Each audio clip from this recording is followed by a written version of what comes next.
Everyone to episode 4 of The Windy City Kid with yours truly, the Windy City Kid himself, Ricky Orozco.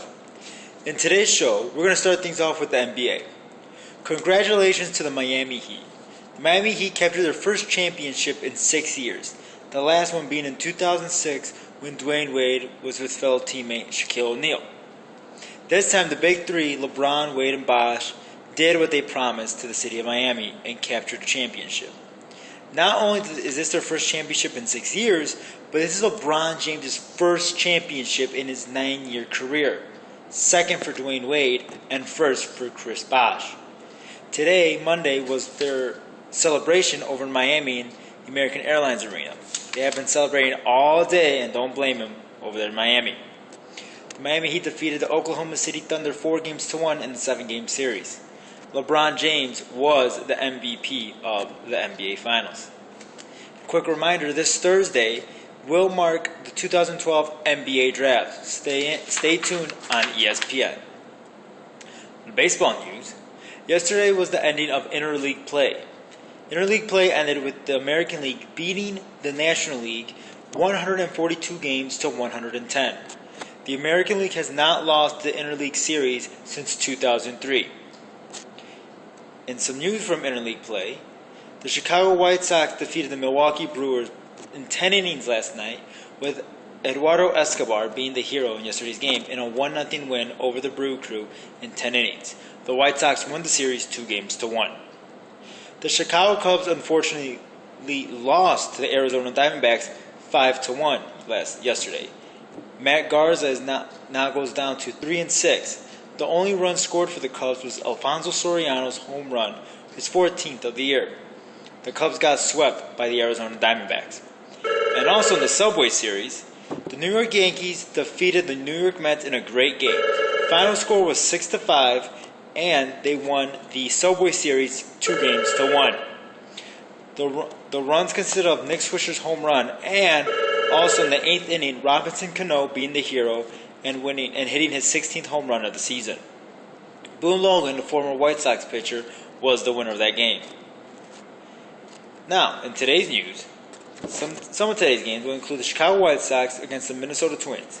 For the Sox, Jake Peavy, who's 6-3 with an ERA just under 3, goes up against Francisco Liriano, who's 1-7 this year with an ERA just over 5.5.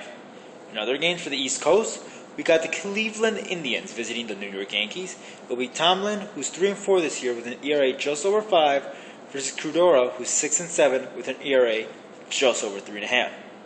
Go back to a little bit down south with Texas. We got the Detroit Tigers and Rick Porcello, who's 4-5 with an ERA just under 5, up against the Texas Rangers, who's facing Grimm, who's 1-0 this year with an ERA of 4.50. A little bit of the NL news. We got the Mets visiting the Chicago Cubs. We got Santana, who's 5-3 this year, an ERA of 3, versus Wood, who's 1-3 this season with an ERA just over 4. Also, we have Steven Strasburg on the mound for the Washington Nationals, who's 9-1 this year with an ERA just under 2.5, versus the Colorado Rockies, who's taking on Francis, who's 0-1 this year with an ERA just over 8.5. Speaking of baseball, ladies and gentlemen, do not forget that this Thursday, the All-Star Game voting ends this Thursday at 11:59 Eastern. Go on MLB.com and vote for your All-Stars to see who should start in this year's MLB All-Star Game that will be live next month, July 10th, from Kansas City.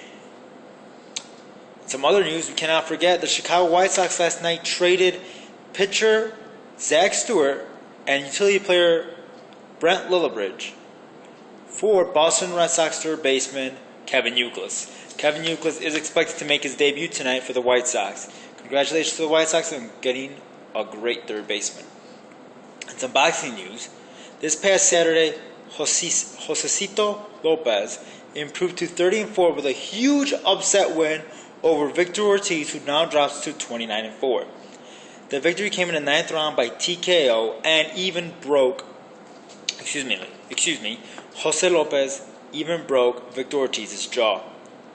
This puts the Victor Ortiz vs. Saul Canelo Alvarez fight on September 15th on hold. No word just yet to see what's going to be with the replacement fight. In some MMA news, Rich Franklin, the 37-year-old MMA fighter, defeated Wanderlei Silva in Brazil this past Saturday. Speaking of MMA news, Victor Dos Santos against Cain Velasquez will not happen at UFC 152 in Toronto. Dana White said the fight will happen, but it's not going to happen in Toronto. Okay, ladies and gentlemen, that's all I have for today's episode. Leave me some comments what you guys thought about my show. If you guys want me to talk about anything else, if I forgot something, leave me a comment. And also, follow me on Twitter at RORO330. Alright, have a good one, ladies and gentlemen. Peace out.